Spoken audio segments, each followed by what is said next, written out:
Hello and welcome to Media7. I'm Russell Brown. In this show, we'll be focusing on a solemn role for the news media, that of the Fourth Estate.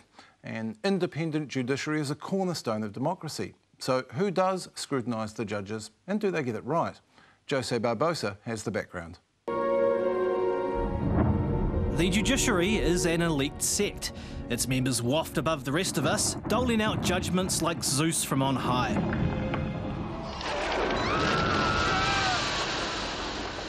The thing is, they kind of have to be like that. For judges to enjoy the confidence of the public, they have to be the sealed section of government, free from the sticky fingers of political interference. Judges are always assumed to be above reproach, and as such, the media are only allowed to criticise their judgments. Usually, media organisations start filing reports when they feel name suppression has been unfairly given. In 2008, Justice David Harvey suppressed the names of two men accused of the murder of John Harpeta. In an extraordinary move, it only applied to the internet because of concerns jurors could be swayed by what they read about the accused online. That was hated by some sections of the blogosphere, including American blog popehat.com, which called Justice Harvey a censorious arsehat. Judges also make the news when they're accused of comporting themselves less than perfectly. Take the case of former Judge Michael Lance, who was accused of keying a car blocking the entrance to his apartment. Two witnesses claimed they saw the former District Court judge do a number on the Volkswagen Golf. However, the presiding judge said it wasn't the type of evidence he could use to find him guilty. Supreme Court Judge Bill Wilson has also been creating headlines. In 2007, Wilson was one of 3 Court of Appeal judges who ruled on a dispute between Saxmere, a merino wool company, and the Wool Board. The board won the dispute, but Wilson didn't properly disclose that he was a long-standing friend and business partner of the board's lawyer, Alan Galbraith. Complaints laid to the Supreme Court argue that Wilson should have stepped down and not been involved in the Court of Appeal hearing. Last year, the Supreme Court overturned a previous ruling that cleared Wilson of a conflict of interest, saying they couldn't sustain their earlier view. Then last week, the Judicial Conduct Commissioner, Sir David Gascoigne, recommended that a special panel be appointed to investigate Wilson's conduct. The Attorney-General, Chris Finlayson, had to calm fears. I can assure the public that the system is working. It's a serious game reporting on the judges, particularly because there are so many interests with a stake in making sure they remain faultless. But what are the challenges in peeking under the bob wig? And can it be done without fear or favour? Cut. Oh, thank God. Jose Barbosa there, his reel here is pretty scary too. Joining me now are one of a number of reporters to pursue the Justice Wilson story, the Dominion Post's Phil Kitchen. The author of a string of stories on the same issue, NBR's Jock Anderson, and the author of an intriguing report card on the country's senior judges, the Independent's Jenny McManus. Welcome to you all. Now, Phil and Jock, both of you have reported extensively on the story. When did you each pick it up?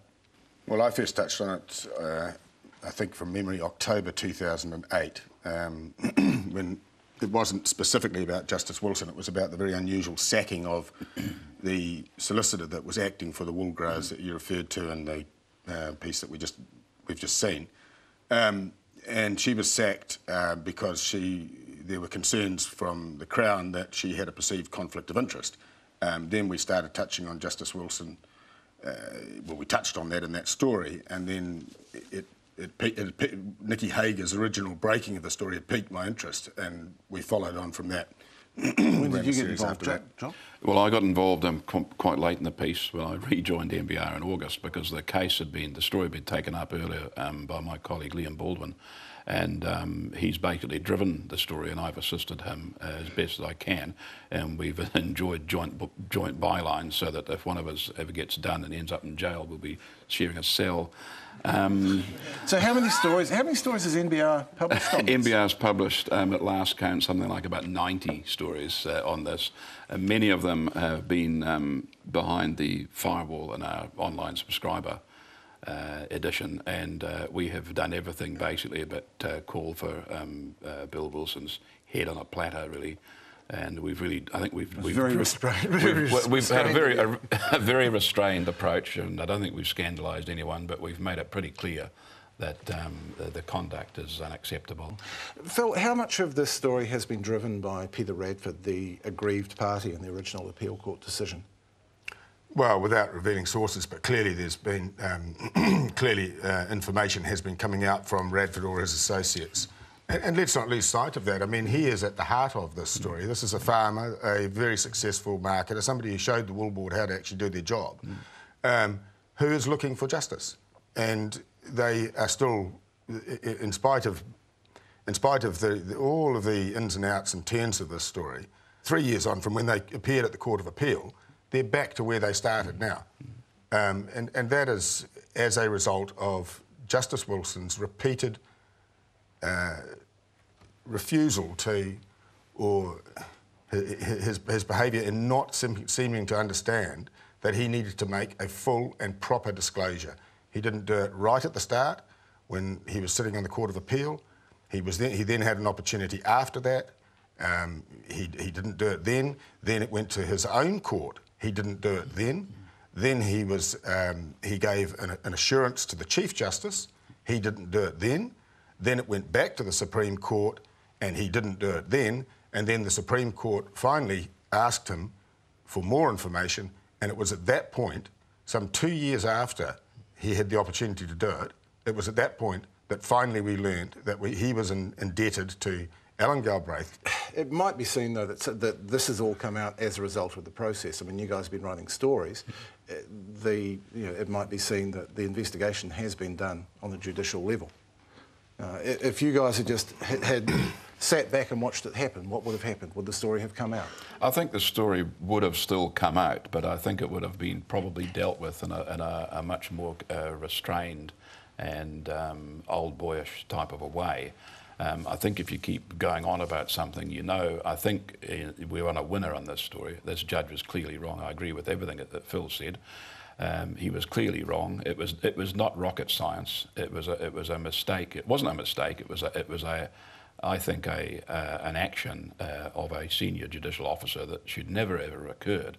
And also, you have to look at the point that we've made is that it takes two to tango, and the other partner in this affair, of course, is QC Alan Galbraith. Yeah, I'll read you actually I thought you would. What you wrote. You described Justice Wilson as being in financial bed with QC Alan Galbraith, the other dancer, and a tangled bloodstock tango. This might be seen, Jock, as lacking gravity. Lacking gravity? Yes. I think there may be people on the bench who think that's a little lurid.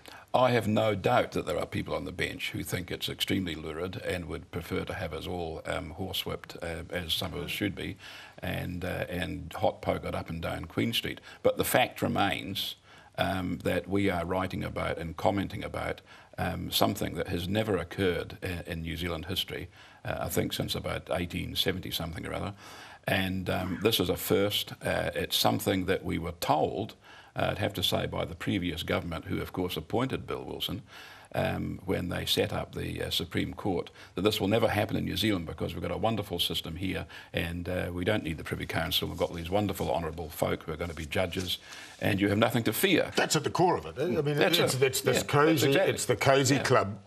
That has been the problem. It's this cosy club. It's all these people who all know each other.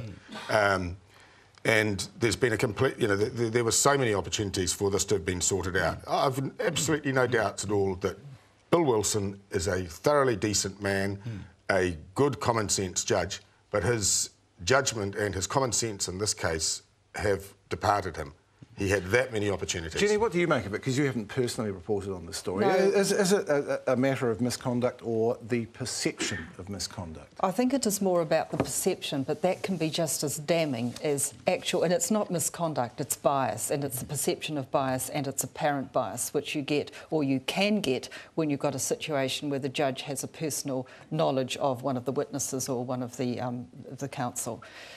It's something that was bound to happen in a very, very small legal community like New Zealand. I mean, yes, I think that he has made a grave error of judgment, but if I were him, I would now stand staunch. I would not resign. I'd wait for the inquiry. I think New Zealand deserves the inquiry. We deserve to know, whatever the outcome, we deserve to know what happened. But when you've got a situation where you've got counsel who probably were at law school together, who are pretty well on the same level in terms of their legal ability, it's bound to happen. They're mates, they drink together. It's the sort of thing that happens. You've also got an Attorney General who Precisely, went the to whole law thing school. is altogether too cosy and non-transparent. Jock, are you happy with Chris Finlayson's handling of this? I think Finlayson has very craftily separated himself from this, and he's passed the burden of getting the hands Crafty dirty is a somewhat pejorative word. off to Judith Collins, and I think it's fair enough. Yeah, but Jock, I don't think it's been that crafty, because let's face it, Finlayson, it was a bit, Finlayson and Justice Wilson, Yep. it was a bit like pulling teeth to get them to finally come out and say, well, actually this is, in Justice Wilson's case, actually this is how much I'm indebted to Alan Galbraith. In Chris Finlayson's situation, he didn't initially come out and say, well, this guy is a friend. What he told the New Zealand Herald was, I have a professional relationship with that man. Yep. Then he subsequently told me, I'm friends with that man. So you've got all of this sort of machinations going on in the background. Why didn't he just come out in the getting start? hotter. Yeah, And then he only then stood aside and handed the reins to Judith Collins a month or so ago. Yeah, about 3 weeks ago. But because Took a long time. the law, I mean, there is quite a lot of case law in this area, but it's still relatively unclear. He probably didn't realise the seriousness of what had happened. And this is an interesting point. That is what I think. I mean, he was a very good lawyer. It's not as if he didn't know what the boundaries were, but I think he probably thought that in his case they didn't apply. Well, Are you talking about Wilson or are you talking I'm talking about Bill Wilson, I think, and I'm not we should saying get it's... to this because I think the two of you are certain within yourselves that there was a breach of Section 428 of the Judicatory Act, which is what the Judicial Commission has looked at. I wouldn't say that I would know definitely that there was a breach. because I it think hasn't that's been for to an court, has inquiry it? to find out, and that's why I want to see an inquiry. I would hate him to stand down at this point. I think we all deserve to know what happened. And we'll be back soon to look further when the press and the bench bang heads after the break.